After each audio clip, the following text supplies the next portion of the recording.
Hi, my name is Miles Schneider. I'm an attorney. And you probably found my video because you want to know what's going to happen to you if you commit welfare fraud. Well, in the state of Arizona, when you commit welfare fraud, just one act, you typically get charged with 3 crimes. 1, the welfare fraud. 2, a generic form of fraud, or the crime of providing false statements to the government, or 3, theft.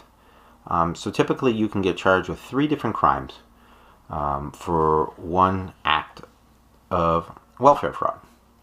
Now, if you commit multiple acts of welfare fraud, you will get charged with the felony of false statements each and every time you make a false statement to the state to collect a check.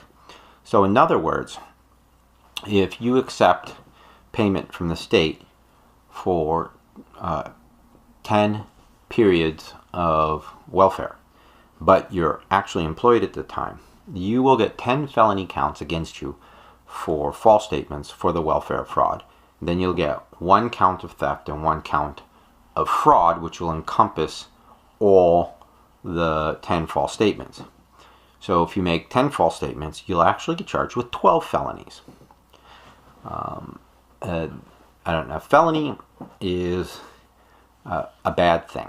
And the reason why it's a bad thing is it can deprive you of certain constitutional rights, like voting, or a felony may even deprive you of your right to carry a gun or travel outside of the United States. A felony may have collateral consequences with respect to employment. So it's very important that you hire a lawyer if you've been charged with welfare fraud, because a lawyer can help negotiate with the state and try to create a program whereby you can be ultimately, although you might have to plead to a felony, you can be ultimately convicted of a misdemeanor in the event that you pay back the government.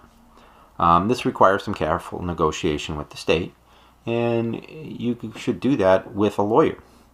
And if you have any more questions regarding welfare fraud, you can feel free to give me a ring at 602-926-7373.